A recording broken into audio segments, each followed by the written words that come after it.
Namini waya, Samini da from Namini Asia, Beka Kessia, Achira Mansa. Oh, Samini Kudu, Namina Wasia, Beka Kessia, Achira Mansa. Why you fatawa?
So November 4, 2024 is today. Great super wonderful Monday. And we say good evening Ghana, good evening Accra. This is Final Point on top 103.1. Ya transfer nanumrei. Ya mo akwaba, ya mo join the bajuma dia yiso. Enumrei, baby a wutie mi free bia. Ba chofa handkerchief na ye nyankopon aye. Waye bio. Waye bio. Oh. Waye bio.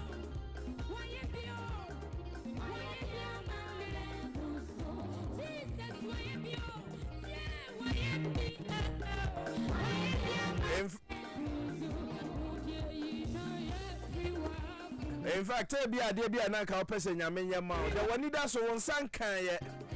It will feel so shed on your shame. Hey, why have you?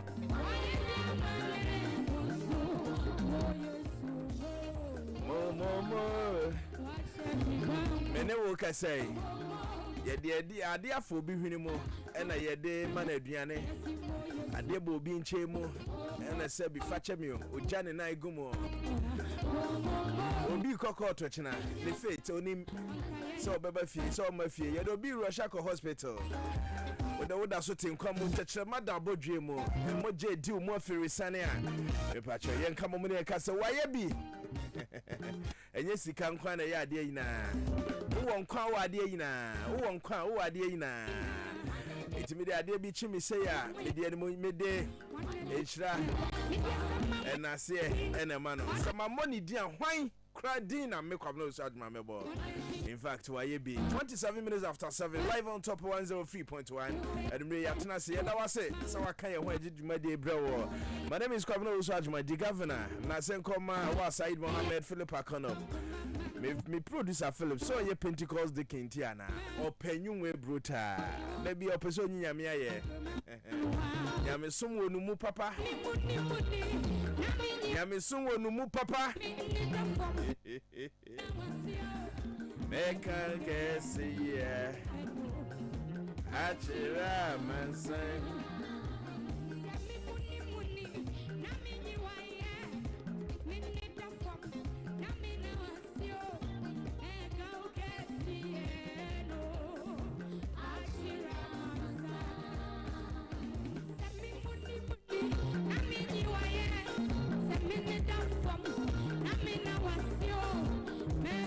Another Danko Akufo-Addo Akasa. Ose election 2024. I will hand over to whoever Ghana for be choose no. I say we bu ani ye. Nanka uni say o masa. E dey ananka be ye. Uni power bia dey ananka be ye. Say ya to aba ma we. O say won fa ma no. Say yet Ghana for akoto aba. Say ye ba omi o. John Dramani Mahamo, Alan Kwadwo Kyeremantio. Why be him cry? Why? Cheddar, why ne can ho be him? That also your favorite. Entini pana winner ka on fama no. Enka bi da. Why? Why? Why Roma father? Yeah, your Roma father.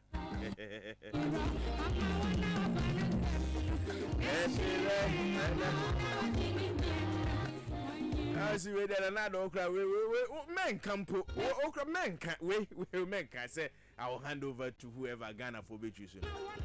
Na ka the power ne beko. But like joke papa no so no powers na e ba we ya no ne time na ya so an sa. Hey Ghana for. Yes so say ya na ye je wa bofo say ya. 2016 I say we am we ye. Na na de dan kwa kufu adunya we say asem papa bi amate. We na bi a share white in central for kofi ho. Leaders e ko ho. Eni Jason kwa na e ko party ahoro. Ase na ma we ye. Kind of I can't not the cacrabina about you. And you catch us a political power. And this are him for the no. It is him for more coin. That politician don't money to chew for more. Not a yama comaya. Some hypocritical choose a warm walk room has say a binum. Very hypocrite. Oh yes, I won't say. And so say leader be do her. Na mo bomu mu ase na mo shira mo na mo ntimi kan no crunch na ye politicians. Esemwara. Etinanado ope wo time so be hand over. Enye obi na be kan.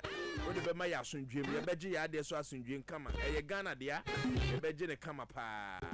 I have created 2.6 million jobs, more than any previous government. Dr. Bawumia na can we say. We share you to no more kasaba because you shouldn't be saying answer question pa. What is different between training and it's a one man obi job? My training Philip, but me money job unti. Me feel say be my creative. Well, normal course. Everybody who come baby mo na ya allegations of printing some ballot papers. Say bro, so no patch is on true. Easy na catch Ghana for say hey. Moso kra mo pesa tu kra match. Ena de bia na easy nya sanity. Aya munya to base. I will bring exchange rates below 5 cedis when se moto abamamia. Alan Kwadwo Kyeremantio na assure Ghanaians. And this is promise I'm a person minty 2024 abaye kotri. And Alan Ediaba. Alan etima ye bold. Akache Ghana for say moto abama me Kwadwo Kyeremantio. I'll make sure say exchange rate me the beba less than 5 cedis. And you 5 cedis and now $1 and you need 17 cedis, you need 16 cedis. Alan Kwadwo Kyeremantio pe and etimaka say ansem we say. Na kwan benzo no before be ye baby mu na ye di ho komo. If indeed obetima ya this enka to me we na ye best. Promise this year mate. Nke be di ho komo pa. Oh nka me respect nka papa we benya. Unim say Ghana for a patch say exchange rate in the crime na 10 cities. Now we the beba 5 cities. Na ye possible sa de. Enka papa Jack and Kadebia Mabo Abaso. Koju? Mr. Koju Chemante. Oh no, Osunya Krana say Yaka Krabia and Habija Mayama, so they are now Ujai. Yamafia Krabia and Oja, Utimio de too much. Into Yawa can ya 2 man as I went to my family, Mane de Goose Krabia Gas a major moment. Odo wait to my says ya no Oja. Is ya now wofu, catch it. Vanina Munia Yada, why? Akaka. Top radio back corre. 2016. And another Kotoba, and another than Kwakufado. In fact, that time na Upia, who Ghana for more 2 Edi Amayon Fuechi. Na Unam Kroma who say be back. Utu say yes. Election be back. But the Kobasa 2020-2024 mean who is her. Ebiana baby a me wo. And I mean who intended me no baby din komo.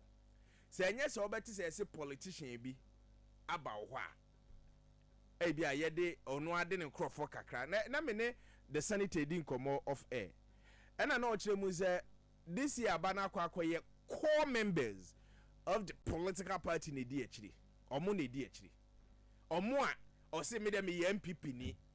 Utwa miti kura omo na ese omudi amanyofo na chi nti omo ba se omo kakra na omo de omo eden aka ho and I say magiadi because floating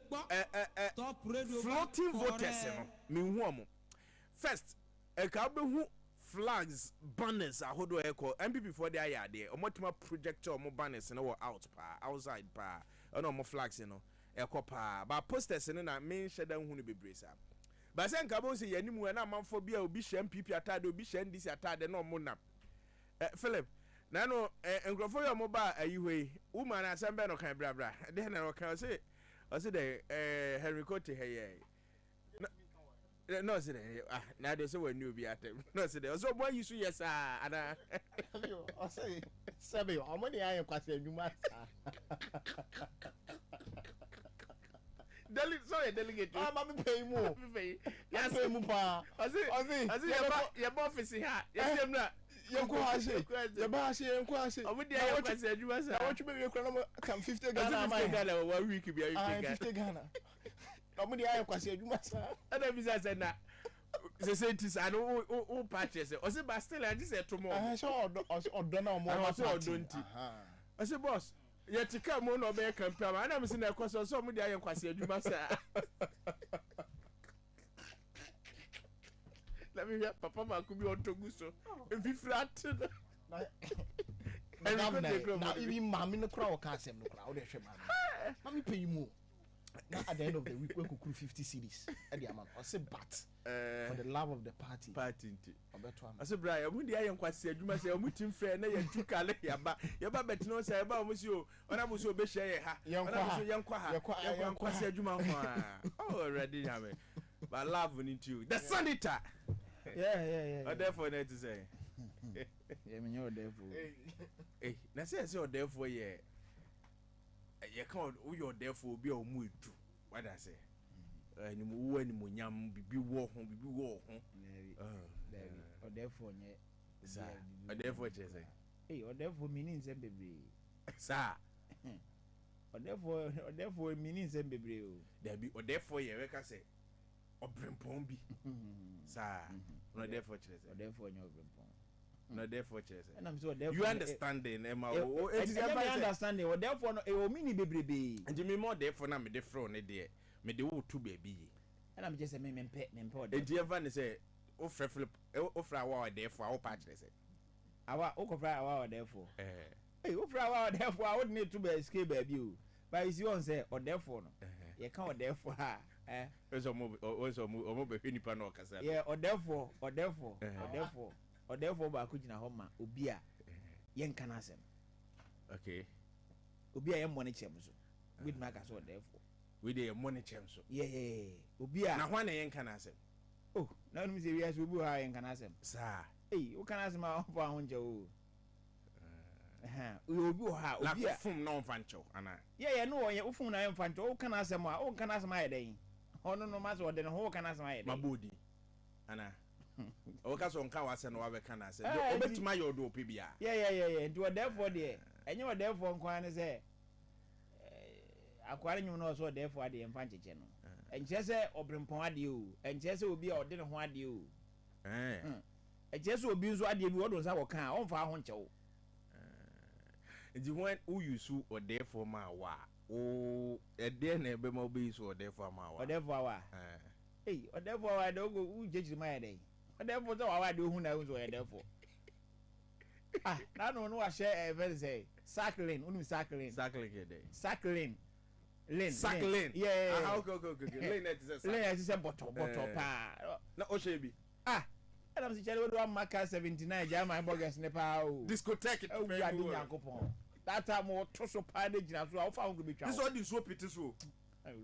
And then they start to so.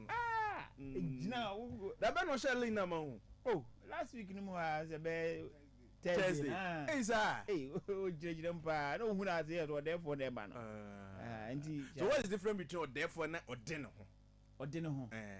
Oh, ode no ho dey fans. We are bet me the amount. But therefore there ye subi a it me hu ho ne dey afro. Oh, okay. But ode no ho there we are bet me the amount. We wait to my friend Philip or therefore.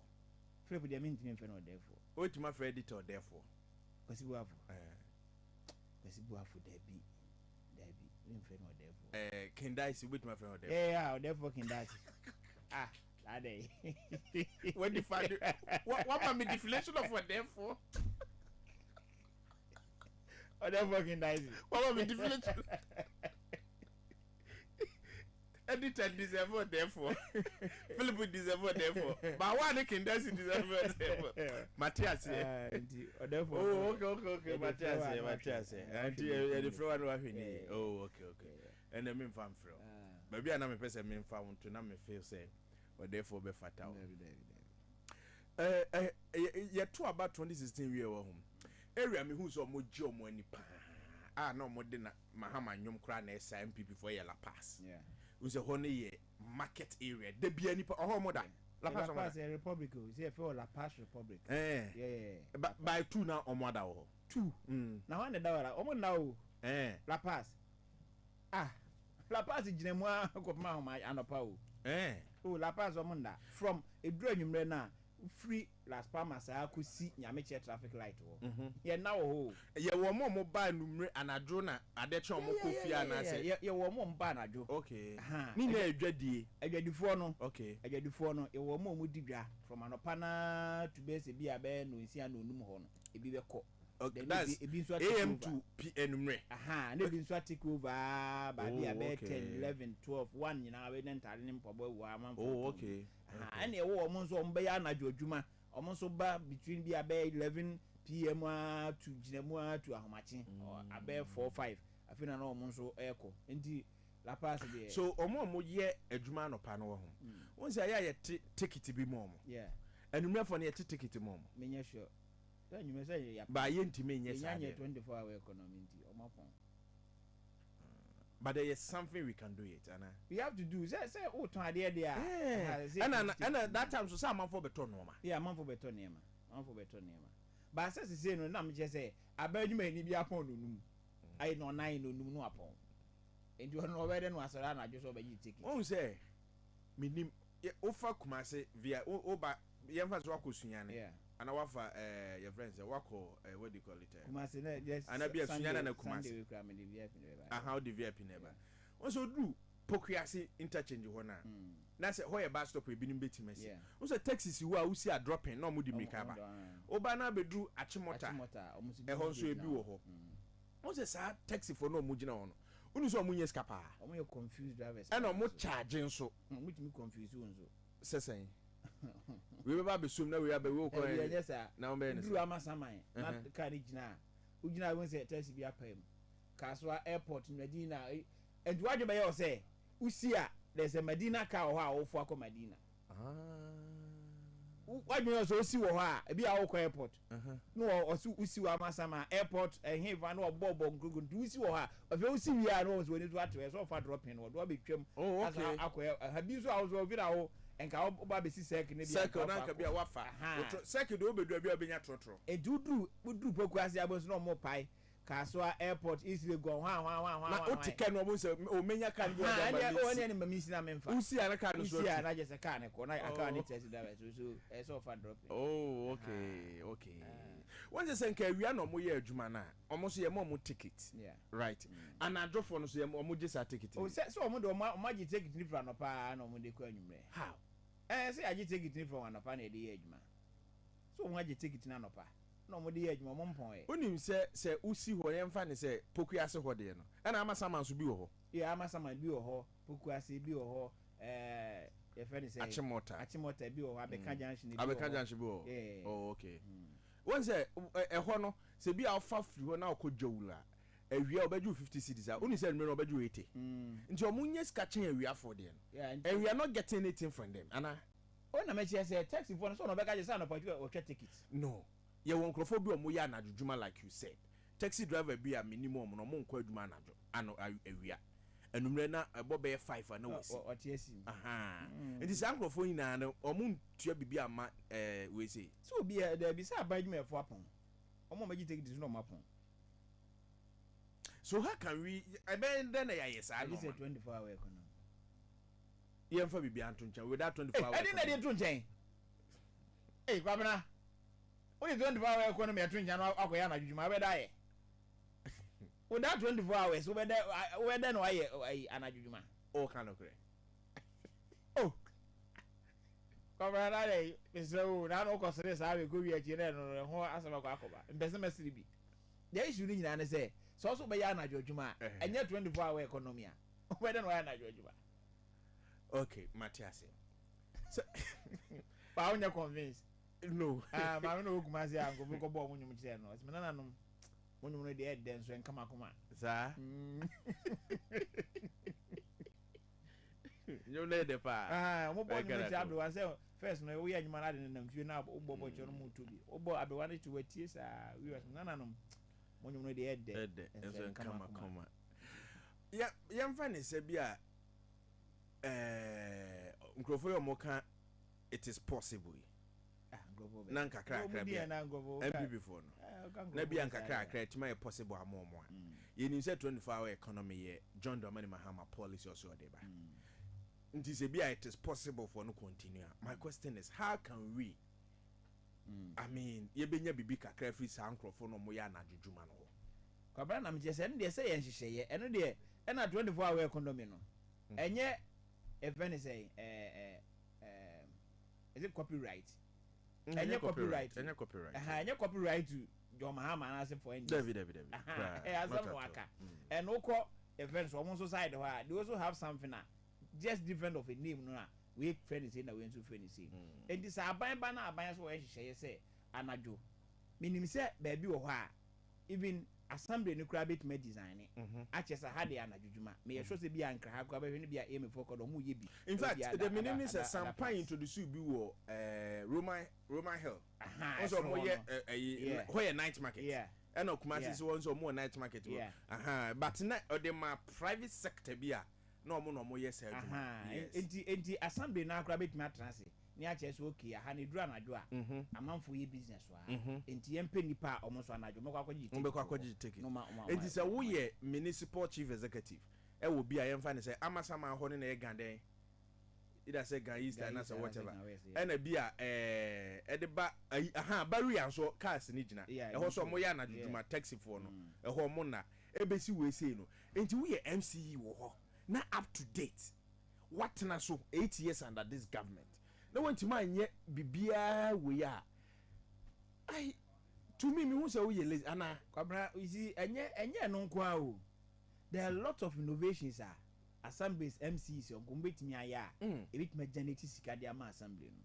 But obi beka say my IGF sa. Abra normal wo ho wankasa you can do it for you to. Yes, because but assembly MC bia betena sia ono so still na o he mampani.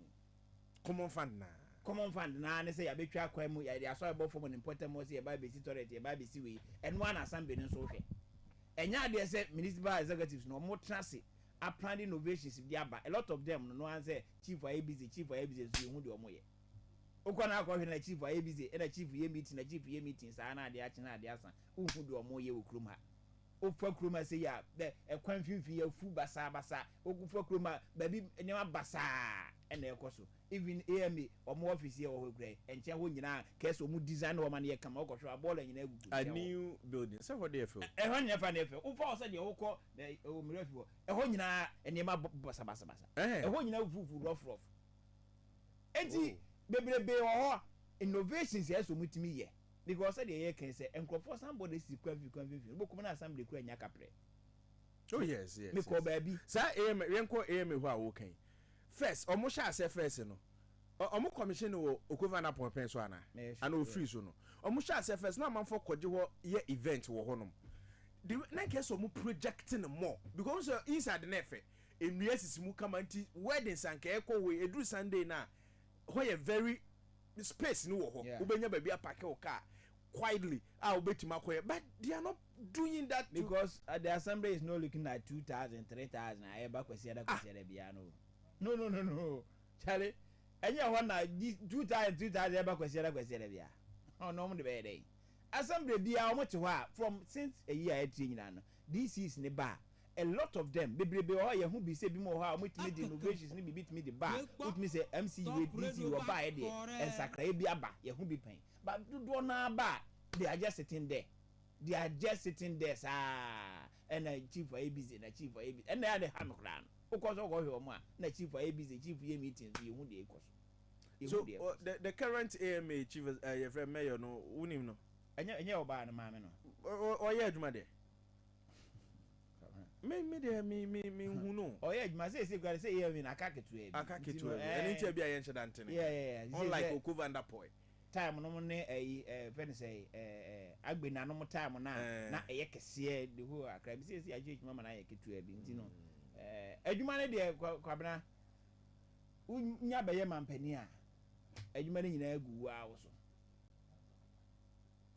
wa chichemu abafo ma bedu DC you know say na adwuma ne nyina agu mampani na so are we lazy lazy Ghanaians papa kan Japan kan want nano so ma me se wa so na o ka che mo se Ghana ye lazy lazy se me de ba de meka ne se ye nipa na ebi wo ho na yenye lazy but system no na ma ye lazy because se ma me se wa so ye Ghana ni but o ye adwuma elsewhere what you say o kwa so onye lazy debi ye adwuma gina na so ye adwuma sa what you say but oba ha system na ngasa na mo ye lazy because nipa de kwa ba adwuma mu a o te wasa ebo no numa no apon opa no numri because Ghana ni a youth a o work a onya adwuma nyo ye lazy no onya tu kwan na okono oni pipes kra o yire ne ho ye adwuma be ye bibi wo Ghana so meaning say inka we yenye lazy but the system na lead you to that system no ene ye fene say nhihye na ye mpanifo nye mfa maaye no ene the business na dia aba because Kwabena system no nye adwuma to the sense say obi kwa adwuma mu na se nipa the whole month nyina akra no ne contribution to adwuma no endu bi about 30% kra ho na e check na aka che ne say enipa asoma say ni eni ho bosme so obagina katua say dey so ogina obagi say dey adwuma no ye say dey ko say dey anko no obagina katua na open bed when you say like you said utu kwan free Ghana now ko school o vacation now I'm back to Ghana okoye adwuma Kwabena old school no grow but Ghana we school you must be a junior senior high school or train results for months not better na fie no onya adwuma bi anye but o baby anko ye adwuma je ketua wa makwan mani ho adwuma no nsunsu ni ho eno so ka ho bi because you see I said ye akase ya free senior high school and probably by graduate abafia and first said com centers e ba ye na bebrebe ni space ba ye na bebrebe ni ade na nenu eno so nyina so e free ho enti adwuma na asese e ye adwuma ene na ma American do bi sa de na abuchi adwuma ho sa enam so ma create opportunity na me so pese me sa de na adwuma wo okonya bi ye why ade because ya create opportunity bebrebe ma obi a opportunity ni wo ho de ma obi a what you say e wo ho de ma obi a enti adwuma no e dan a bi wo ho wo de hwe sports e kwan ase ye si ye Olympics game na ase ye hwe sports e kwan ya countries akese no o ma force o ma sports I employ nipa thousands of thousands into opportunity ya create mo bia sa de wotie bia ba bia level education akodu bia skill bia ekura bia ho adwuma kakra wo ha nso benya obetimi aye etini nyina aka ho ena ama undi ni se adwuma so wo Ghana but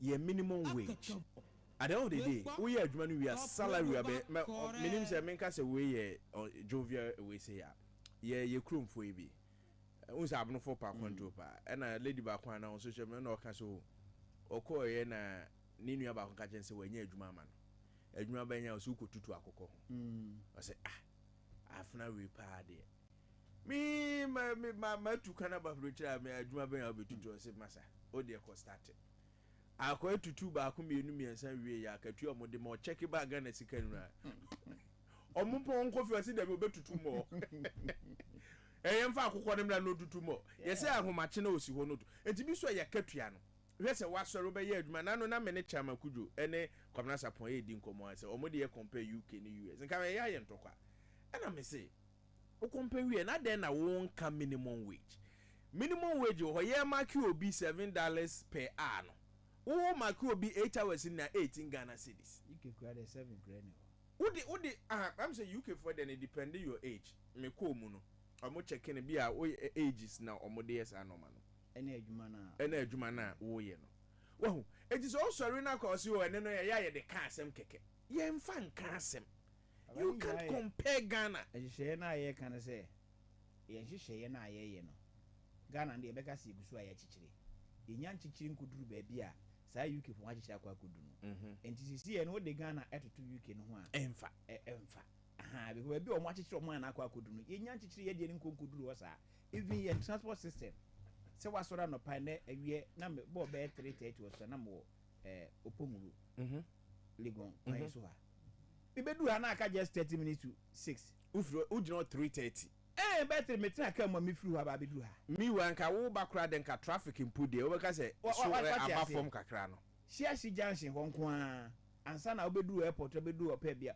enti ni pe gu ho enti no system no kra na ewom no kra ansa amboa ye enti sesi ewom ba bia abrofun bi agye omman na kwa kudu no wo de den toto ho a enye ye boy homode se be gye de na metimi akudu under this democracy 1992 constitution no sector ben pa na hwa leaders na feel pa me to me transport abro mu nyina kra so feel me ka government me ka all the sectors sectors na yeken me the transport there me hu zenka ba na o kese yetima ye ni yo na o maya yentimi ye transport there ni betima ya kofa ye lolo bus aba de go na ye tikruma say yes ye lolo kwan e kwa ye ya yentimi nye kwan na nkosi ya lolo free circle na wadi line so obedu car price ani ama na kwan kakra fa nchen ho na onam ho saa onya beduru car price traffic light na so a na wasa bedwan ne ye kwan na wala adwo ho na wasa bedi traffic nim oba beduru abeka junction ani adwe kakra to nchen de ama no. What kind of system is this?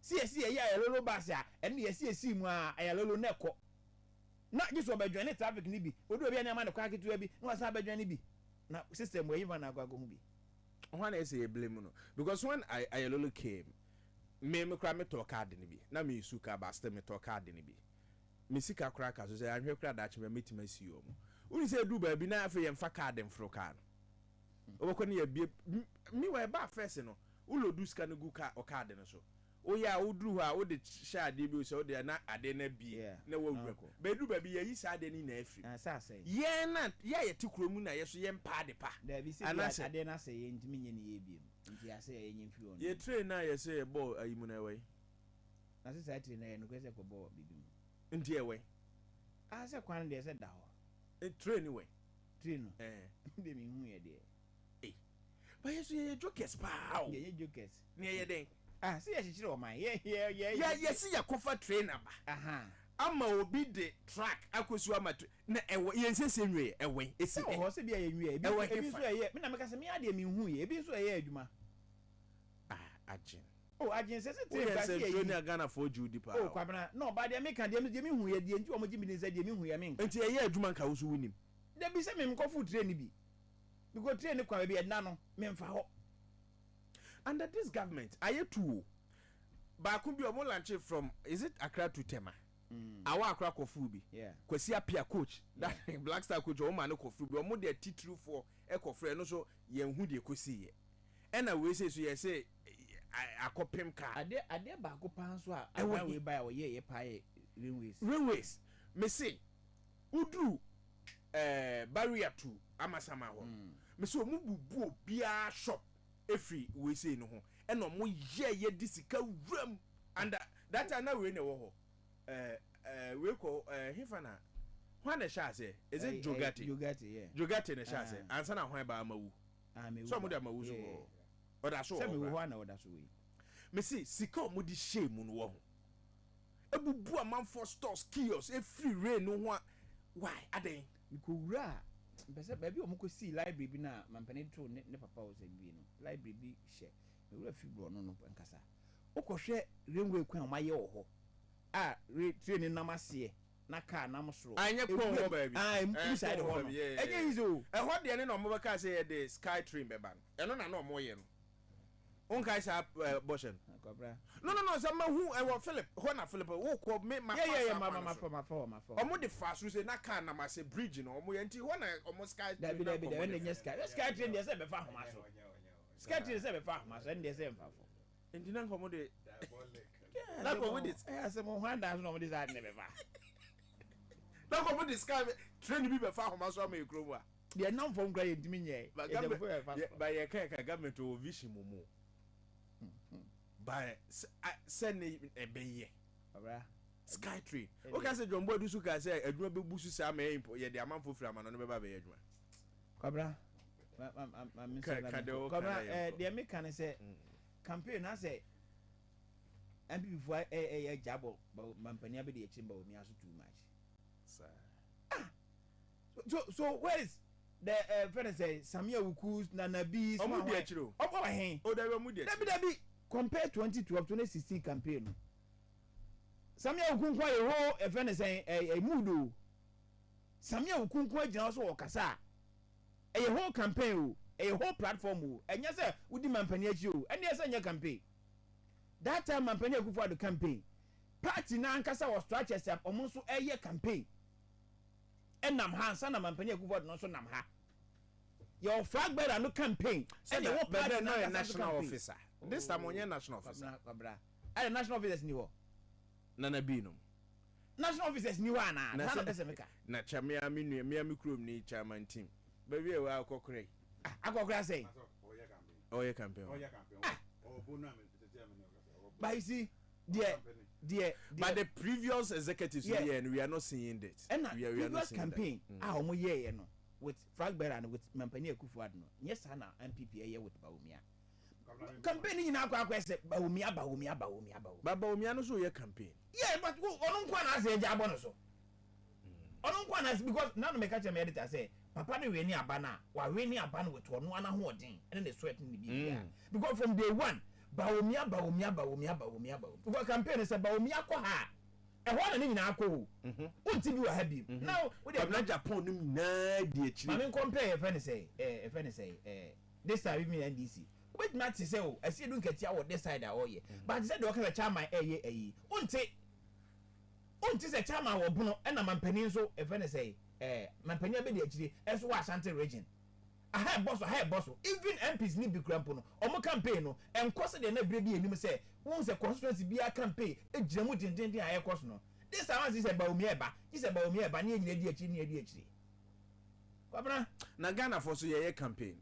Every time me de La Paz dey ba t-shirt or La Paz. Yeah, but Kwabena ka say NDC for so Greater Accra parliamentary candidate no. Ni papa akon no so ye no ye campaign pa but e bia na wantimi awene. Eye Yaya Nwa Baba Sadiq. Yes, oko Okaikwe Central. Okay. Patrick Boama. Yes, and they say be diamond. Diamond, but the guy has tried. Why ye campaign pa. Oko share or name Mahama Babe, oko show on Manga Sunny Post and the idea. In fact, why ye campaign pa compared to pieces or more a greater grandis for no. Ghana ye campaign pa. Just say now high and this will candidate. Yeah. Who do say why people? Oh yeah. Oh, Tuba was a Tusuba was a yeah. No, I know sorry about that. who do cycle one na yibo because me kai campaign your friend is saying former PC Dima NDC is it Obruni something Obruni o hwe a year the man Henry Coulter me who dey way yeah but who say consensus ni bi o ha omunim say definitely na no vote no dey say wuntimi we ni a ehona mistaken on tie wobetimi aye wuntimi nya wuntimi we ni a so pe vote the man o presidential candidate each one for himself go for us so there are consensus bi o ha even but he said this time we ho on social media NDC ye campaign and grounds on MPP na ye campaign ana oh and there campaign akwakoye ninu what's the social media there no ube hu people on social media na ye ba omi ate se o kan ye na economy na etu di nechi na wakohia na omakasa but individual no NDC for ye campaign on social media more MPP ube hu on social media bia na ba omi a wo hobi and even on radio and TV I think say NDC dominated this time yes yeah on radio and TV because NDC to me bought advert to us 3 the same radio stations now obo we no abo we 3 but I don't see that is it because MPP feels so more win every no they don't do that there one papa here Peter yeah 2016 ye catch Peter say ja mu ko fie no ozo ye win every NDC who can be bia ye win every who can be na ye nkrofo you oh but on say make say me the difference kakre wom ni say the fragment of MPP asam na wo kan but Umia doesn't see it like that say bia ontimi win I say bia nkofo be ka say we are winning every no but Umia will never say that oh yeah sure I'm telling you now it's possible you can say be it's possible it doesn't mean say it's done if you say it's possible it doesn't mean say it's done so even the slogan it's possible no clutch then say adia na oba da ye no enough from and me I will comment Umia with the campaign I will say campaign the massa Umia I campaign more than John Dramani Mahama and yes and NDC executives are doing more campaign than MPP executives so now the campaign there you can say John Dramani Mahama it was strategy or the any campaign with the political party doing their campaign Oba MPP moi Umia is doing his campaign period Umia yen the Juma so be winning aba because master na make just say you are witnessing elections with Krumha na say bi so askani na mate uni say guy na so releases kama MPP for no or no release MPP to or guy or on the campaign bibia wo no why Philip Fanny Dini Breme on the campaign bibia wo no political party like MPP I say a guy be or no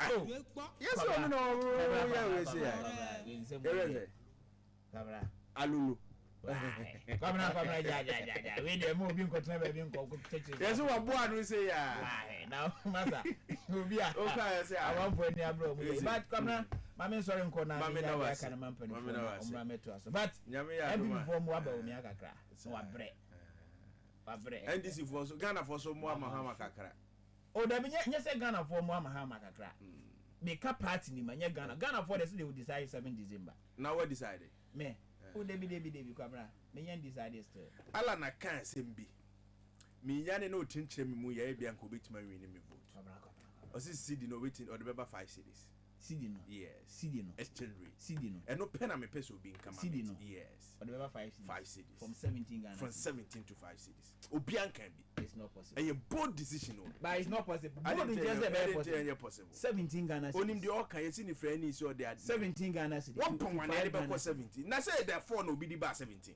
Kwabena and you say sorry ya na call 17 what happened gradual say why dollar ko that gradual process no that gradual process no so we good why do baby abeso ano wo so ano e be gina ho sisi 17 na akwa kudu no even John Mama so campaign 24 hour economy nya say 5 cities so no want me nyenti a on kan ye no ala so be ye yes ma ba ala ti obi say campaign obi aka do oba obetima you yes na make sure say no see the meeting odi ba be boa me economy na gina no e 24 hour yes which is say ye adwuma e betimi aboa because ye adwuma productivity ni basura e de be ma sini ni so atimi agina ba wantima nya bodu anka say me 25 5 cedi aye dey 25 cedi me say 24 hour economy betimi de me dollar about 5 Ghana yes but that land say me ba me ye ba na me che say anye ano ne de kasa fire be ba we but the Ghana for penny say dollar no o si coach we de metuma mechego obehama eti de waka na ye ma na we say na obetima ye obeye but chada say o de pube kokuma so oba uja na o de beko na de oba we so ni mu oba so obi an so ni mu e po de kokuma say asend de utu na eti de ala na aka no mo ye nhwe bibi ye na say be ye bibi papa aboa na yes but me de sebi kroma so mo vision kese pa ye hiafo ye hiafo ni sika ni vision so enya me na da edition cry ro kabia ka menye lise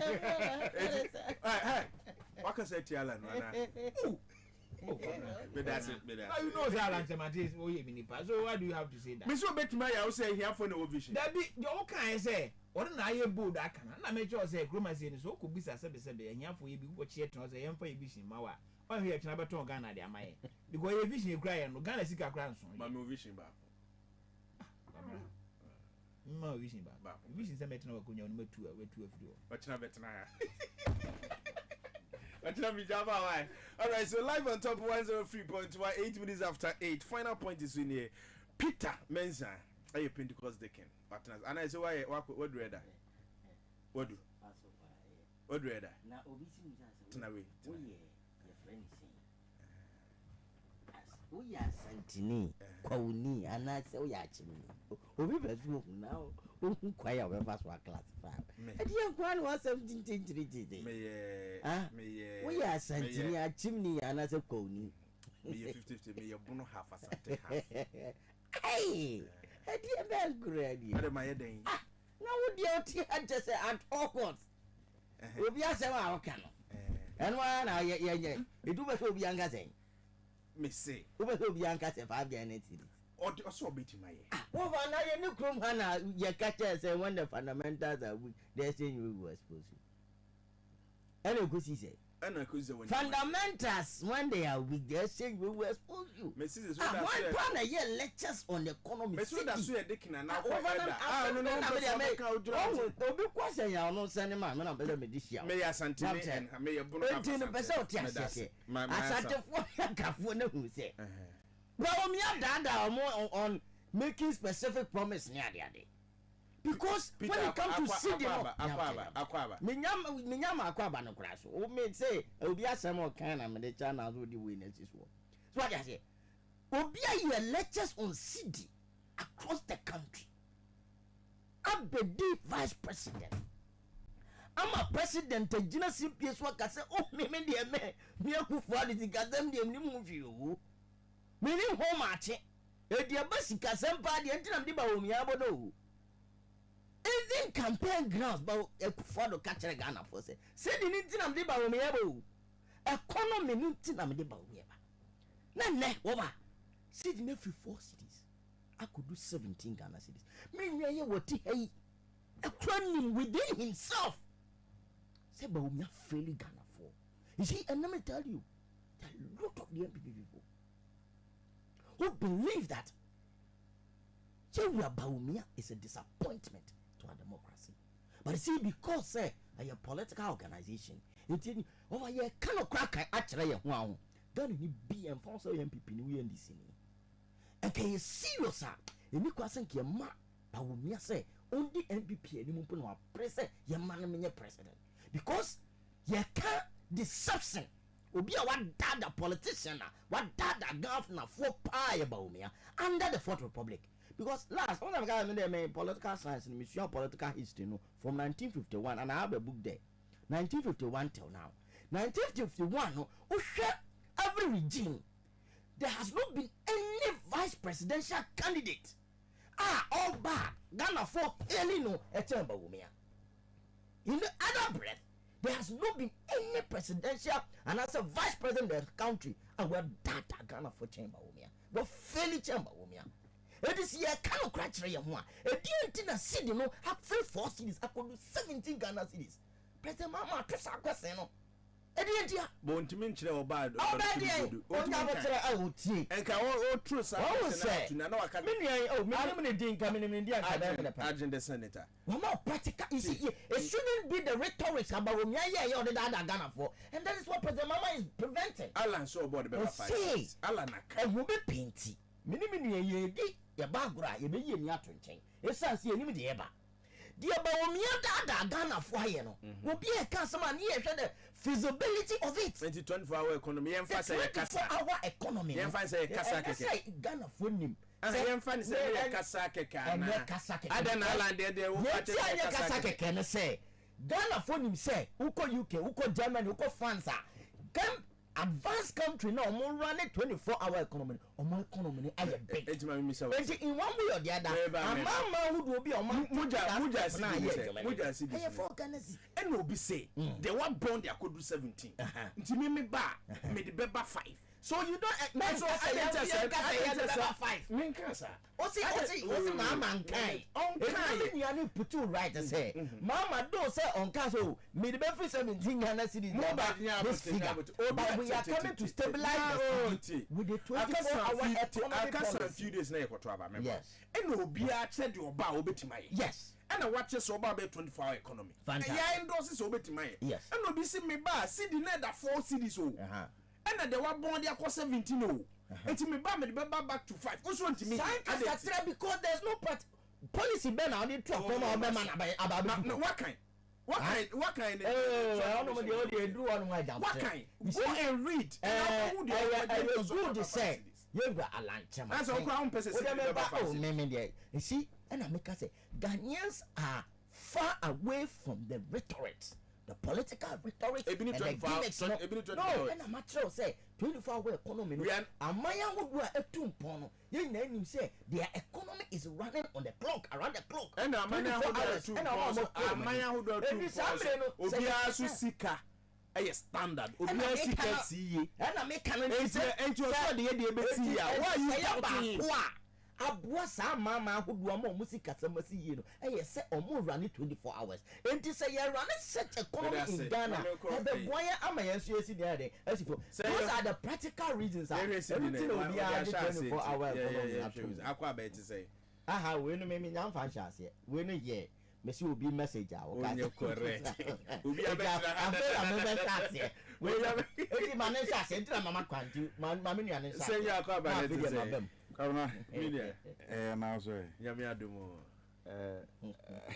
Peter I'm not surprised oba ne papa Peter dem ne way back in Naspa and kojodankwa two musketeers omo nye correct and I was like osawo high school club so tetia for omo nye correct omo high the understand omo ye bi okroma bruta Papa be na gi enmas ye. Ye ente se o. Papa be na gi enmas ye. Misra. Papa ho. Oh, ya papa this way. Ogu money. That's what saying you know. Oh. Yeah, you know. S-Men Association.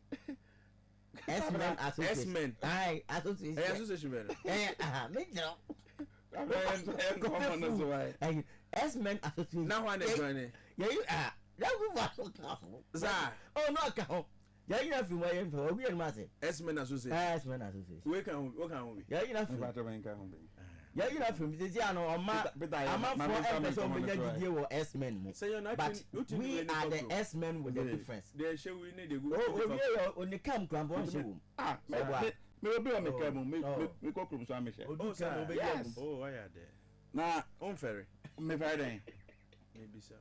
Me Friday. I say be so. Debbie. Now, a weekend, no. Oh, we Chucho Festival. Pasha pictures, no. I was saying, it is also say, me Friday. And this is your friend is saying, $1. 4 CDs plus. Mobile na musum. Ya chene ya my GP. It was close to 17, not up to 17 yet, but close to 17. Alan saw about the Beba 5 CDs. Okay. Kwabena. I'm in fact check I said my OT for and Minya. I think 2 weeks ago, Michano multimedia. Okay. Yeah, I'm free Joy Prime now. Also, Yadum TV hono na nyumre die me den chia kase free Yaya flag bearer the next president of the Republic of Ghana His Excellency Dr. Alhaji Mahmoud Bawumia and now me ne ka say was starting a tour award Ashanti region and trust me it's been very very welcoming na o share sin no o share the well marginal wa to na express indeed wa befie and the people of the Ashanti region and then he started with 3 constituencies Nchuma Ngabeja South and then North and then Mpomu. I think these are the 3 constituencies I started with today and I must be very grateful to the people of these 3 constituencies. Omachre Dr. Alhaji Mahmoud Bawumia Odoke Sebia Ebin Sida and then anyway so I say menchia ni tiefo na because ono ni campaign no ye no on the atem or chere policies are was oka and ono no wama obi biara or support campaign we say e ma obi an di obi atem na yen koso na yen preaching the issues of possibility to every Ghanaian to understand the policies 20 and you know there and yen chia kesia me dey free a flag bearer ho bro na ono eto in the Ashanti region his running mate out here me patch ono eto in the Ashanti region ono ne flag bearer Dr. Matupoku Prempe ewo Bono East and na o share ye chairman su or Bono o share the general secretary over the weekend ono Upper West and about the northern region o share the deputy general secretary Dr. Antoinette and also the central region. It tells you say all the executives know Bojuma they have Miami boss out here Dr. China and also any dear war Ashanti region over the weekend me say omoye house to house from one area to area. And I think say the executives together with the flag bearer and a flag bearer and there me I think say in the history of Ghana yenye be da the kind of campaign papa no you know it tells you say in fact he's not complacent of Jumana yedi ashenisa as a party. Na edawe bisa asem and they say yera honorable Alan Kojo-Tremati or say ono de yeto abamana or the CD no or the beba 5 CD. But truthfully enough no I think say it's a good statement I want make it and there's nothing too hard for the Lord. There's nothing that is impossible. But na bejina ejumade so but because from time I buy no the CD has been a bit stable until 2020. I started with COVID no things began to surge up. Then the Russian-Ukraine war so ebebemu a hono kana money portal. So I think say that notwithstanding the good for oil no a system no to regulate the surge of the CD. But one key thing now me person me can on that side no on the side of statement honorable Lankojo Tremate making say bringing it to 5 cities no we must be very realistic to ourselves. Let's talk about the steps to take. What are the steps? I say wakano, but what are the steps are what cancer or bege me I think one of the steps I was say trying to say nyoma ye free abrochi ebano we must look at those things because if day in day out ukoto nyoma free abrochi then what it means is that de bia dollar na obe yizu so ebe ma dollar no ebe kosro Ghana ha we need to do more of yaya production inside just like the planting for food and jobs no we must do more of the food and ensure say most of the things come from this side but say if de bia yakoto nyoma free abrochi dollar no definitely we have to you not go and buy anything from outside with CDs dollar na obe yizu and I sure most of these international organizations no more krum haswa most of the things in terms of businesses year at the end of the day profit at the end of the year no you realize that they will have to repatriate those monies back nina ema dollar no ekostro. So for me it's a good statement he's made but we must look at it from so many angles in terms of trade balance deficit also let's look at it from that angle as well. It's not something that you just have to see and then just make it a sweeping comment. No, it must be something that must come out with okay, then you bet me a year at the end of the day, no dollar no be 5 cedis. It's something that needs to be critically analyzed. For no see na fa you created 2.6 million jobs than previous governments nina you sure say Ireland and the where the kind di ho nkomo dada so okay na say me say di wa manashas nti me anti afi there be one Ireland ni bi nti anya lankra adwuma no we he amanfo so munya adwuma ye mo so mo in fact I think say enra engagements no with the youth is one of its kind that the flag bearer or I think say everybody was happy or share the number of viewers even on social media, even across the regions. That alone tells you say me I was in the voter region. A bra program course Sukrano. At that moment you could see the people were on their phone. They want to get in tune with the vice president. They want to listen to the kind of jobs I say or the entire country. It was a very good engagement and now he touched on so many sectors and of course as at the new update now about 2.6 jobs our criterion nemate OBA bisa say he should give critical details of the 2.6 job. Of course he's given the details of which is 1.4 and then 1.2 which is public and then private and then public sector respectively. And you see in the history of Ghana, of course share in terms of a juma we need in this country, we've not been able to fulfill everything, but in the history of Ghana as it stands now, MPP are the only party here within this 8 years, 7 years, getting to 8 years now, which means that we've been able to create much job in our country. Now, share an area like maybe to say the health sector from 2017 BCN, it's near 170,000 jobs. Now, across other sectors, the agri sector, the education sector, the service sector, it continues in that angle. So it tells you, say, a banner Juma, MPP, Abomode, of course, but say, giving us the opportunity to come back, we'll be able to do more. And a place like Agenda 111, Ejumaya Yekain, hospitals, Yekain. Now, if we are able to do the Agenda 111 hospitals, what it means is that at the end of the day, we should be having over 70,000 employment that will be created for. So, and the word if, a clause. Oh, no, I asked, I make an if. Maybe I want in a year. Okay. Maybe I want in a year. So, what I mean is, say, Nyamiadum, the Agenda 111 projects, by close of this month, meaning say close to 30 of them will be commissioned. Agenda 111. Of course. By close of this month, 30 of them will be commissioned. I mean, say there have been few ones that has been commissioned by the vice president already. A place like in the eastern region, 2 of them have been done, which Okra is one of them. But I know very well, sir, the group 1 will be done by before close of this month. Number commission close to 30 of them.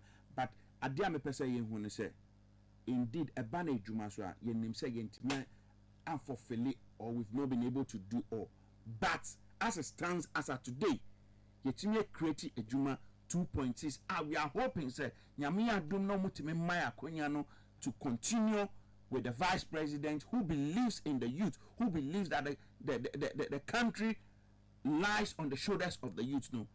He would definitely make sure say or create a jumamamo, one in the health sector, in the education sector, in other areas as well. Agri sector is not taken out. And to me there, your vice president, and I think say a new engagement, it was timely, it was purposeful for him to I'm not getting you. Mm-hmm. Who would GD when Moses says Nipanisi were creative. Yes, and we want the evidence more creative ampa. Also would GD. Yes, I've just told you, and I wanted me boss no want na. I've just told you where Muse Oban will be creative. Me say me would GD when Muse he will do more. That is what I said. Okay. And then me kasa no show phone so I feel challenge me. As a try for your cancer, my moon tear me here, and I'm going to say, they be a move away. Me want some your cancer, you don't pay attention to details. I am pay attention to details. Make us not there when you were full so. Okay, that's it. me ya kasaya who pay attention to details asema me pay attention Debbie o chama da pa Debbie na o ya chana da pa you want to let the public know as if man throw at the end Debbie adam person who say me say indeed I say 2.6 million jobs now 2.6 million jobs it cuts across the public sector and the private sector now 1.4 for the private and then 1.2 for the public sector beyond that so one of the critical areas. So in a direct job and I say indirect. Both direct and indirect. Now, one share recently near SNIT they buy out Anna. 2.6 no, it's a report from SNIT and I want to say or no crap before because I know. Yes. So these are reports he gets and he updates himself with it. And now, so maybe say free SNIT what they are meaning say a direct jobs. What I say, but normally when say indirect, so when say indirect, they don't go through SNIT. So this will be direct jobs are a free SNIT to him. But what surprised me, and then I'm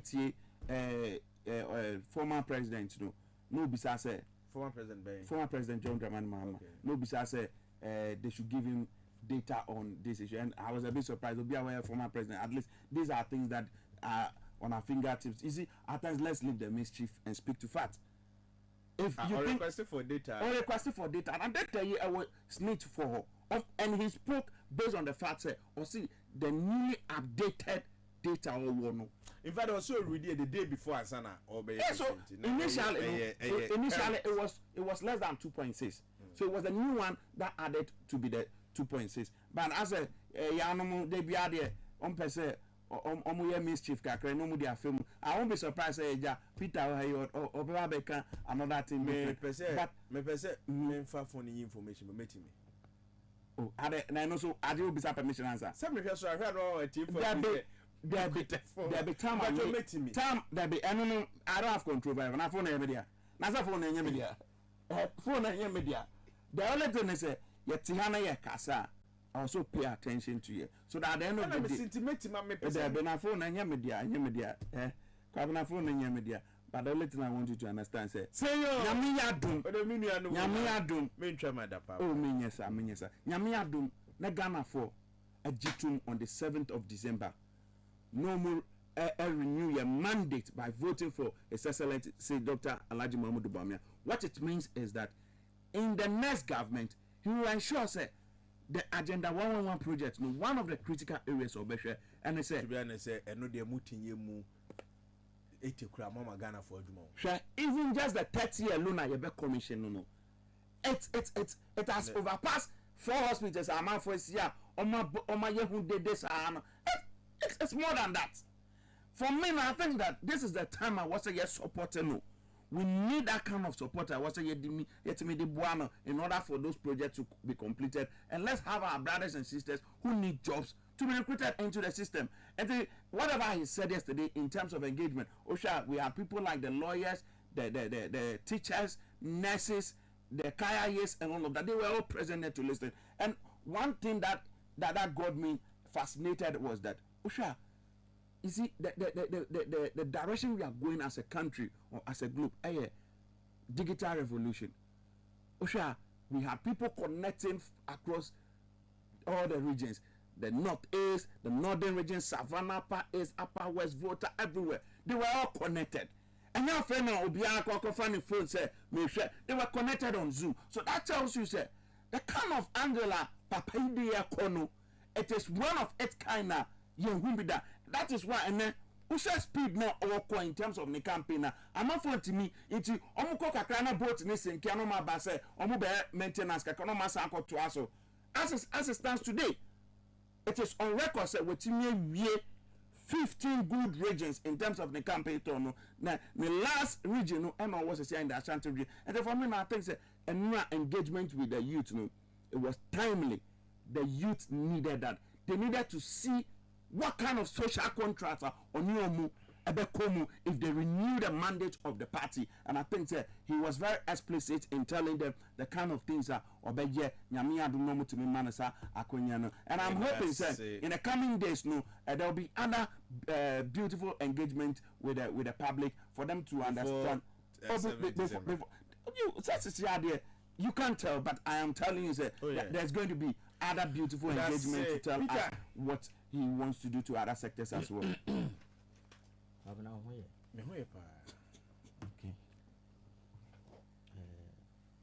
Me papa John Mama. You know your papa John Mama. Me ya senyo ni papa John Mama. And me was in Chiao.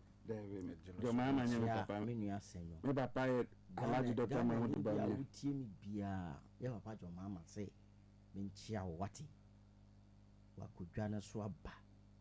Enena nyama poto the amount. Enyama nko yie. Dada no ana utimu. Otwe ma.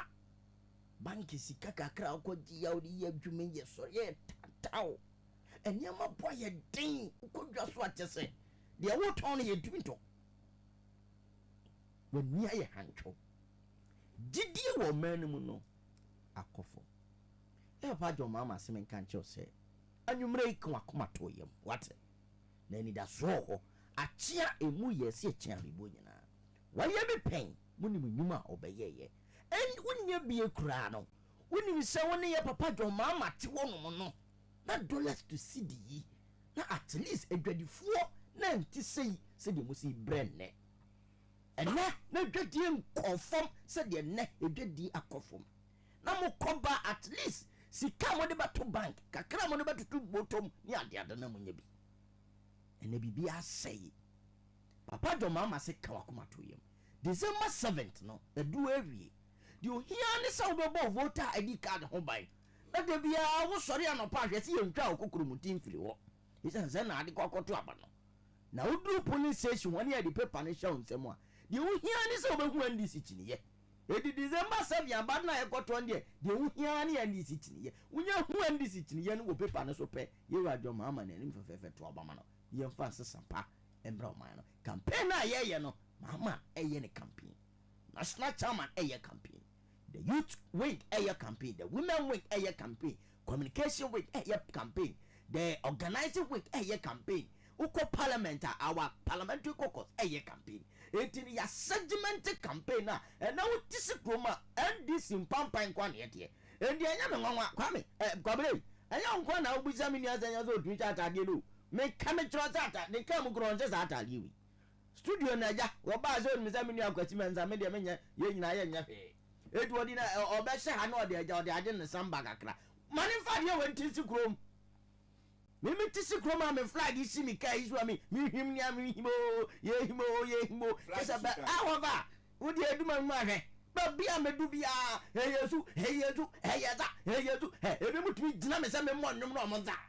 Me do my latter, hey, we would treat Diname, Najam, sim, nay, oh, that yammy. I do what you do. How about you, maybe Yacho? This more that who the man unique and he said, and this year vindictive party. Your party, a president Mamma Beccaso, 1 to Obama, it in we MPP, a woman said, no, what true, it is a 1 hour show, young Hunipa. Yet you be off a fair faso. MPP for Mobile Bunyanano, and this year, Joe Munyan so. Now, say one shed here, you want I said, Tawali. Okay, yeah, president Mamma said, oh, minute, me banno, die. One more to a bet yam no more ye meaning in ano, a gun and ye. When you be an yasam. Now when and now when you be, and Tiano Yam say, and no more who creno. And your papa John Mamma say, and found so young pipini, see pipini, and the moon yama who no crene dear, whom you come home, you go to a bad December 7 for man. A second independence of Ghana. You enjoy money from and I don't go, I wish you want chandy. And she say, yeah, a demon. And no, I see I'm a person Ghana food now. And you don't disagree, 24-hour economy. 24-hour when you will be a petty. So what I say, and no, I'm a minor, I had it. If you be before the my room, it won't be better when now you are yea, physical, social media, electronic media, media, radio media, TV media, but be a NDC. Tilianwa and what's a meka.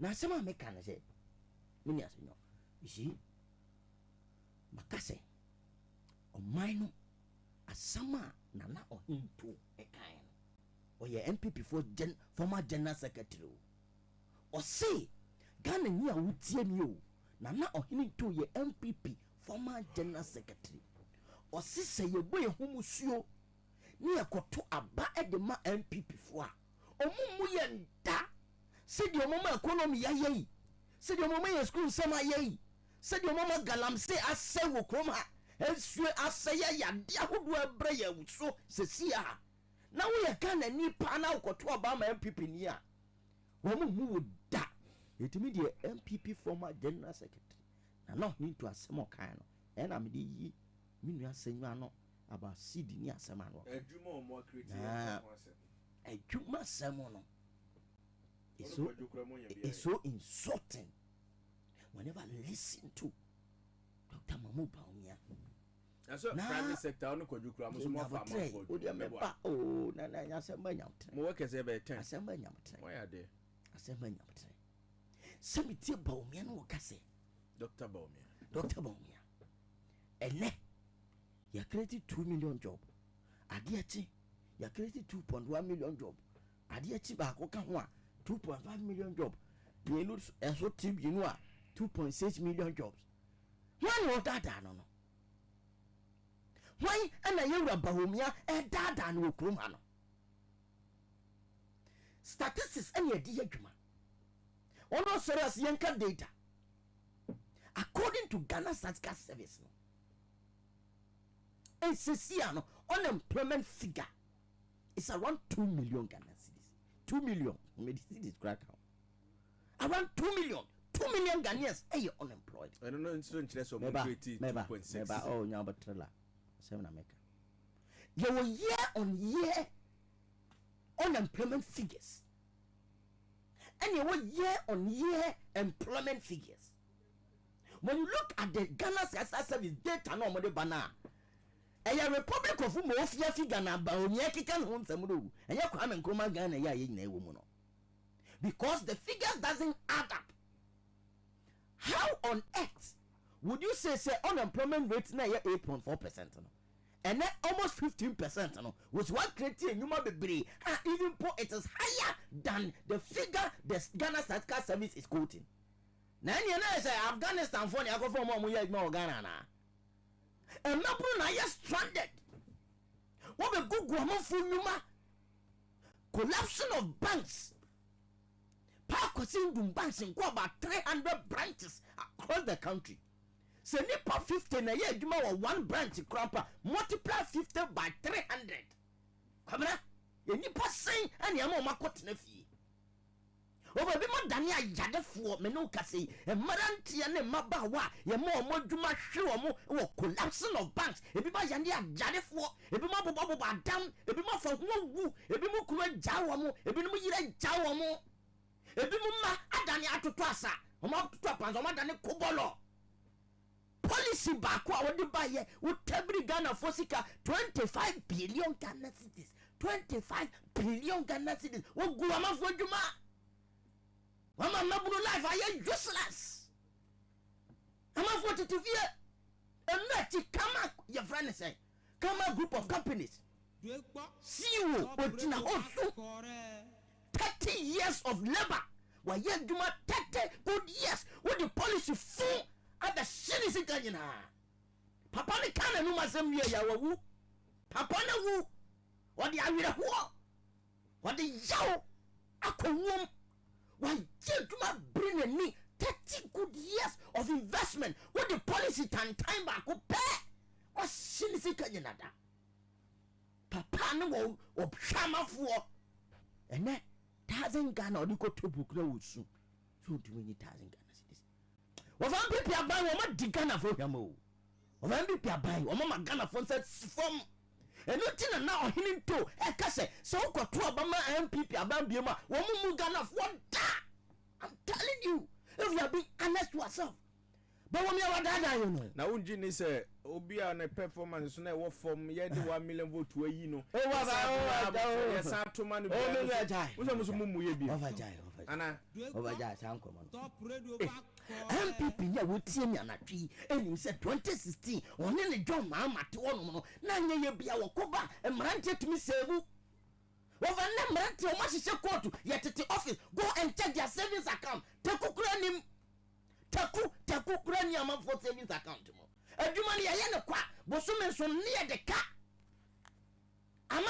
boso me so no yeso ye adwuma no de ka won ni sevu sika brana amafo bone nan o fa ya rent and crime and brantie high dine esuo wo mu suo o fa ya o ampilisia amafo adua na adua ko fa amafo da yachi amafo da demu na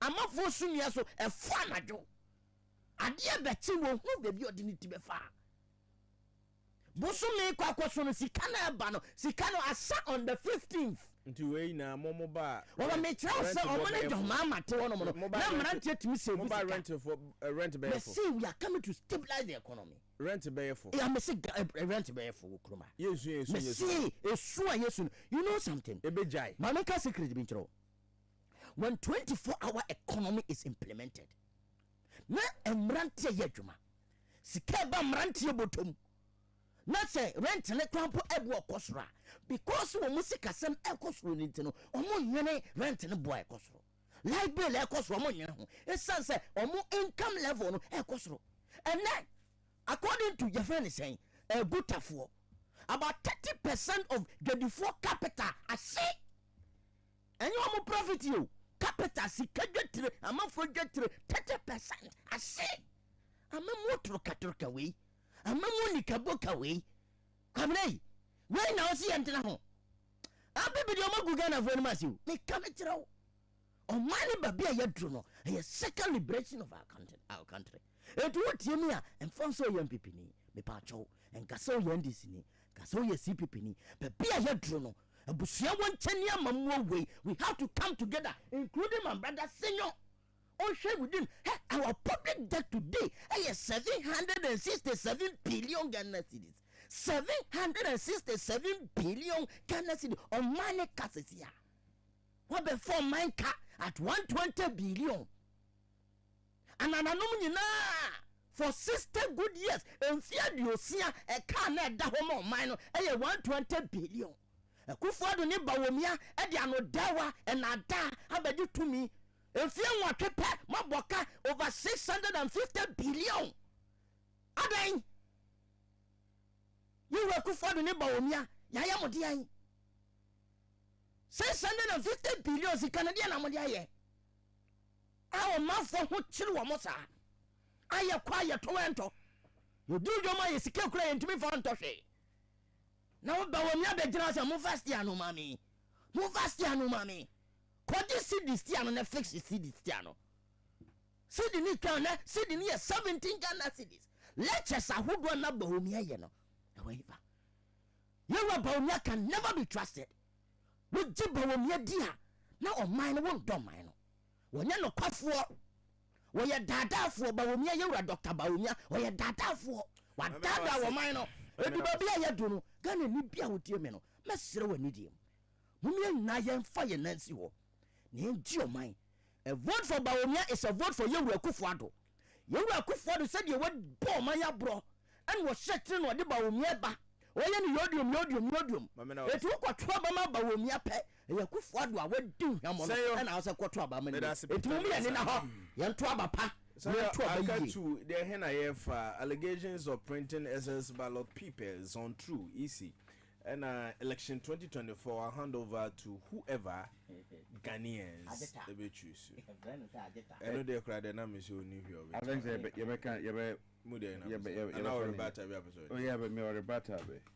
mean, I can say or say Ghanaians should not trust Bawumia.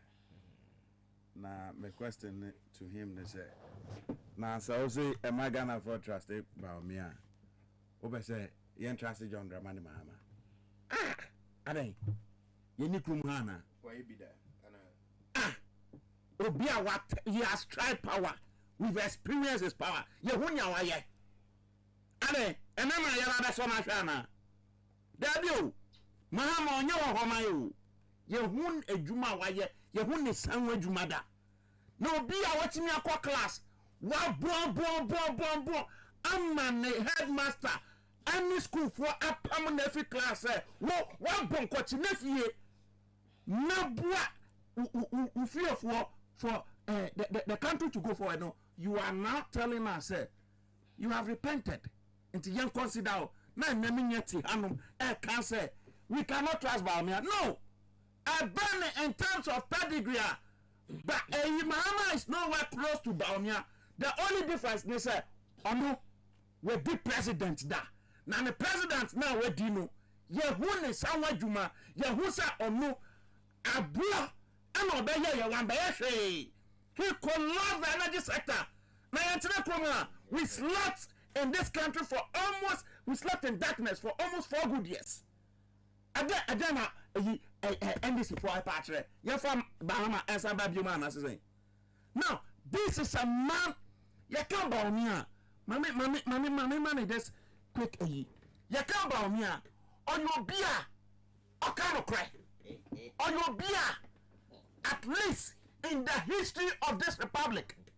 Sa unim kura ene akola ye wunu ene a oka nye unim kwase the only digitized vice president, the only president wetimi coming out with 3 good policies. Aye Dr. Alhaji Mahmoud Bawumia. And now I can say I am putting it to my brother. So before that's what I free so obetimi pointing out just 5 good policies. I brought Mahama a vice president and I brought your president. Only that of vice president and that of president. Just 5 policies out to me divide. Now, who show one of the policies? I had a drone. Okay. 2. Who show another policy so they buy it has to do with the digitized housing address system. No. 3. Another one, it has to do with the passport app. No. 4. Another one, paperless system, port. No. 5. Alright, what I try me the name I'm out. Oh, 32. Hold on, we said 33 man, 32 me patron reduce. 15 na me man money there 5. Another one. What 5? Relax. Another one, it has to do with the e-pharmacy. E-pharmacy oh, yeah, I've told you as a for some e-pharmacy. I a platform and name can say ufia BBC su onye dra. There's no need say ube jane say hospital. Who then say ube call app so.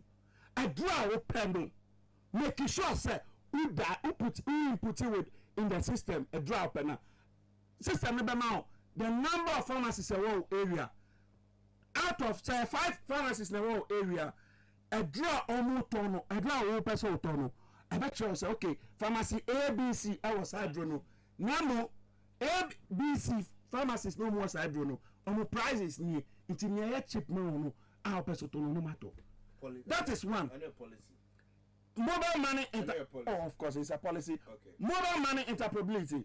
7. It's called DVLA. Their system has now been digitized. Any policy? Now any policy and a day. 8. Any policy a day. 88. So Jimmy. My man can show. Any policy and a day. Into the 8. Good. And then I'm a no say just man say a go ride no happen. They want to go ride app no for taxis no. For taxis no. Okay, tap and go. No more tap and go. What's a tap and go so there? It's okay, my man Janaha. My name is just 5. Some of them also. Okay, 33. And I was a member saying 15. Member 50. Okay. You do 9. You do 9. Okay, another one so it has to do with that of reference member e-pharmacy dem bro. As of voice today e-health. E-health in Australia. E-health, I don't know what it means, they say. See, those are those days.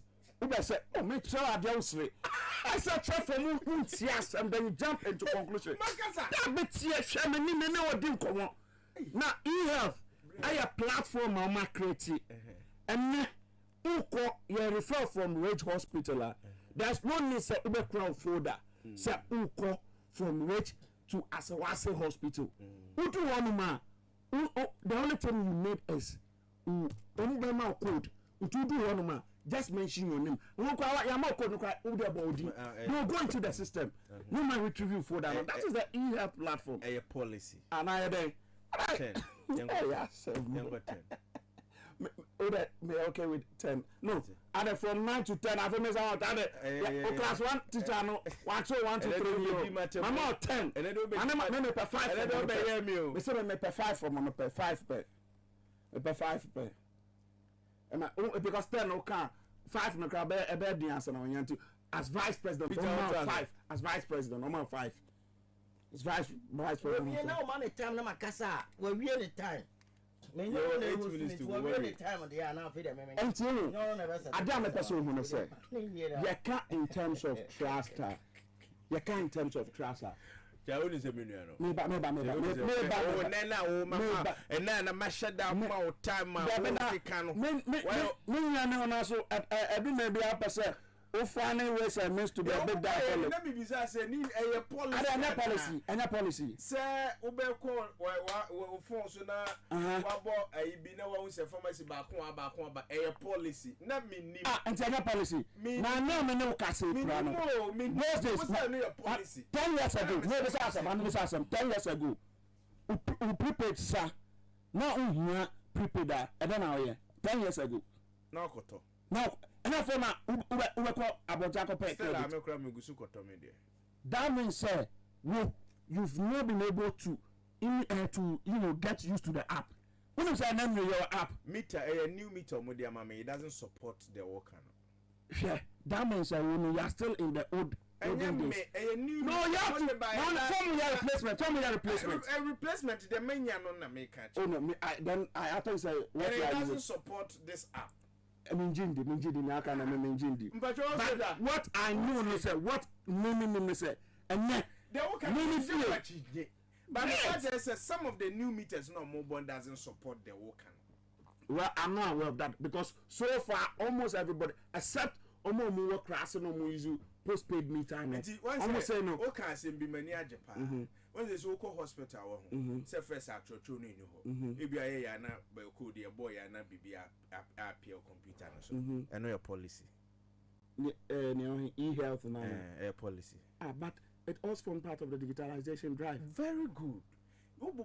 Digital way you never remember digital policy now when na under 8 ne mana digital policy now and now no more separating where your policy upgrading of something your policy oko hospital you upgrade where your policy I didn't know and then say policy and I say ane senyo o say oh yeah o person ya mischief for her mama go say yeah o person ya mischief for her but let me let you know, sir, how mischief has been detected, and I'll cure it for you right now. Now maybe say another policy, me show another thing. Now before, man, penny that and be fresh. Was there any policy drive towards the sports area? Maybe so. Only said there has been deliberate attempt to make sure, say, we have our sports facility developed. What do you say? When you said there have been deliberate policy direction. But isn't a policy direction?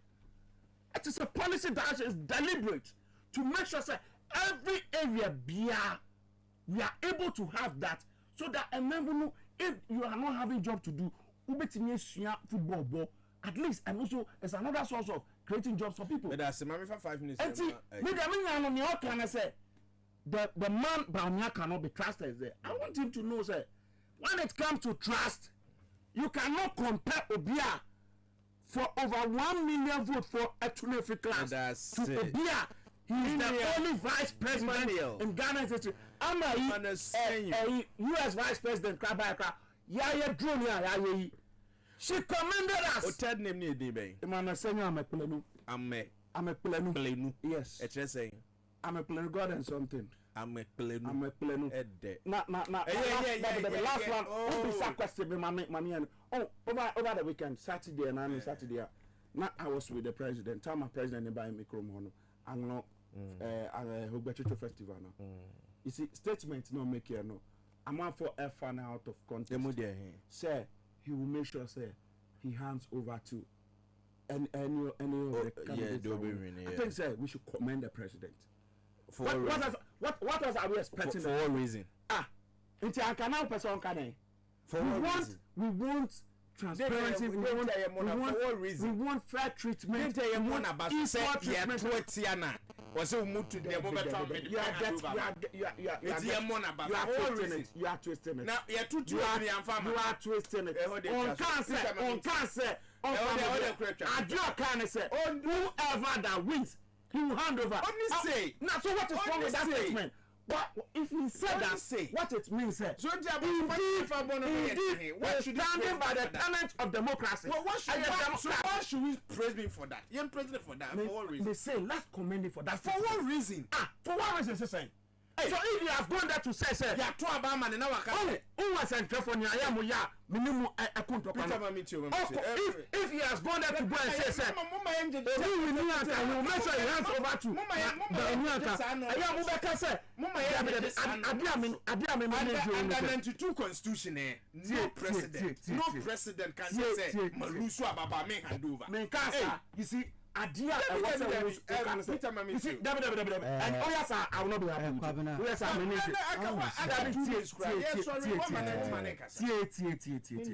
see no reason we should praise him for this. Man, praise him. For what reason? No, I can't say praise him.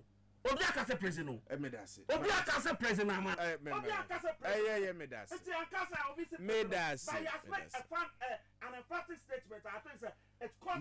Monsieur Oni say yatwa berry. What did you say men hand over? On the issue of ballot printing, NDC for. But I think Senor. What's the meaning of your name here? What's that? Pay attention to detail. Say, dear Pusumi, Nia Popo Bibliachin and you marrying answer. Miss Subium say, you rabao me on your no quaffo.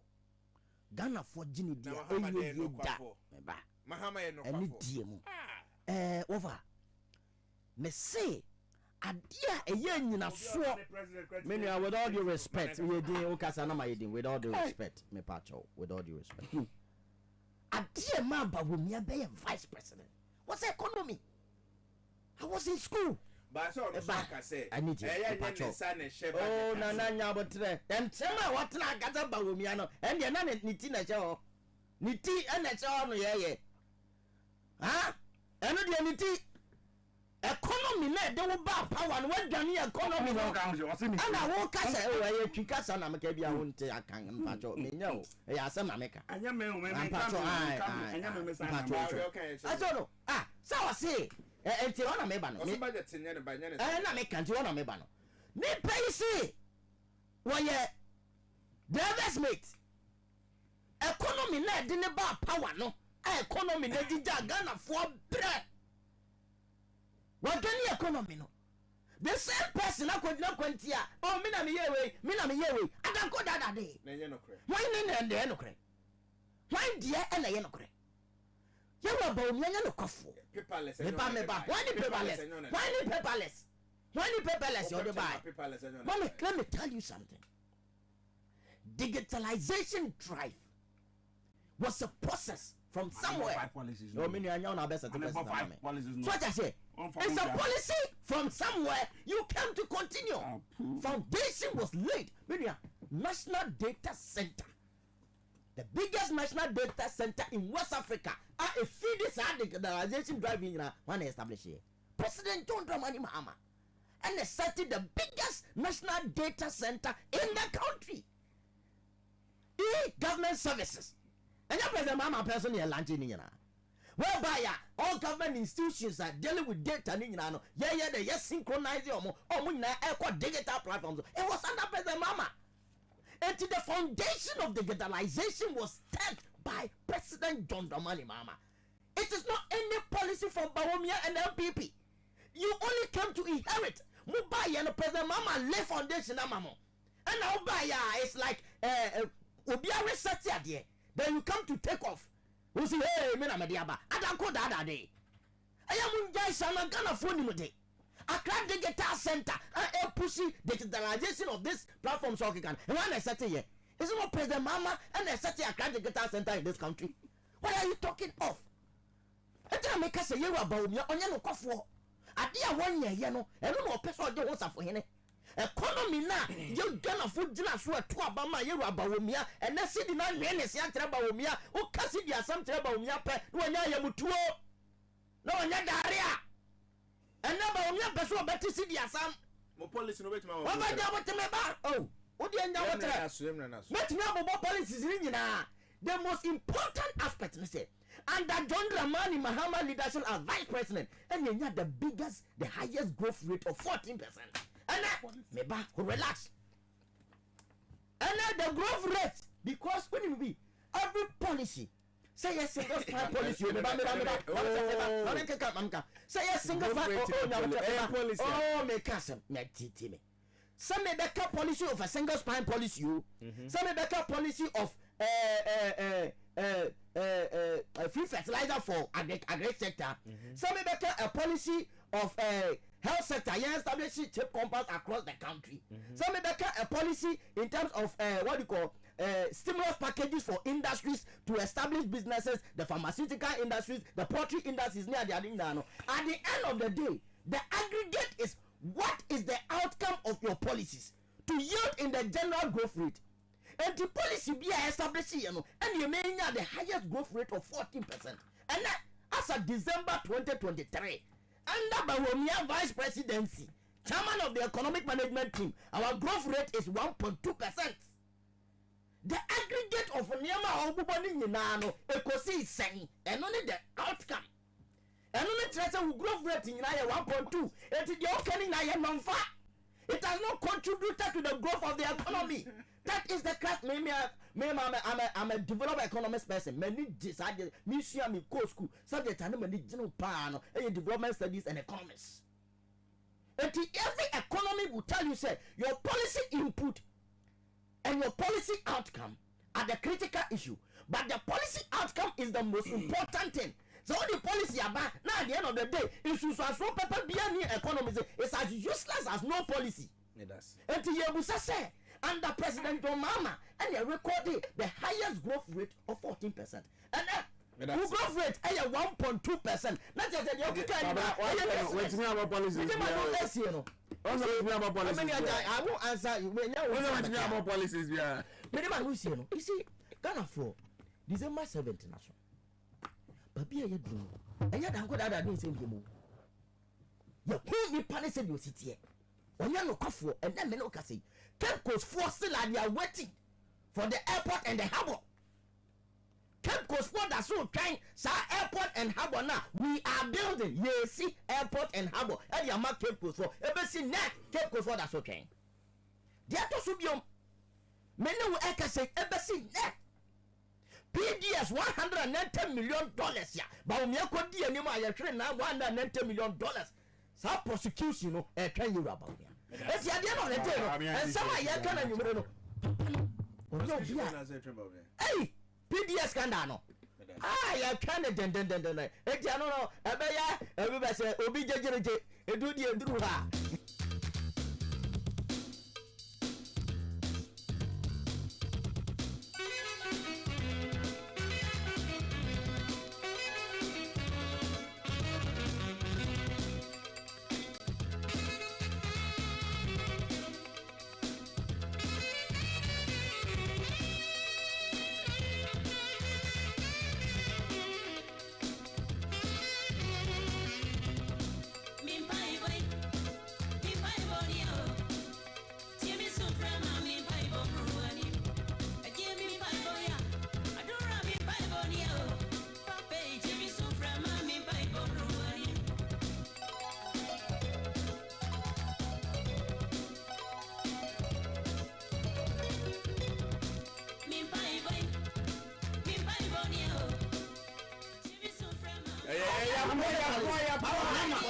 Which of them is by reference? Which one is that? You know that it is the central government. Me sometimes me go for me go money mass because and some am can in policy under policy. Subsidiary initiative. Adanko dada apoto. They say you can na your mama policy. Unni bako kra. Amada Ghana for any more than my BVL. Na ne bibia yi say policy.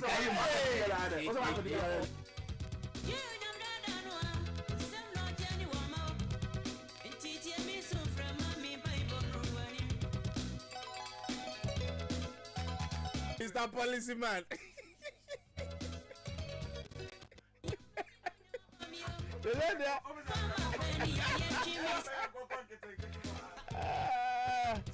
I be the policies. Yeah, and more policies, more. What if Peter Mensa and kind of team and send you and can your friend Kwabena Owusu Agyeman and send come Philip and our Yami had much now. Mobeti yanka yamen come on your moke. So start thinking finger na first. Na ye adwuma den say hard work pays good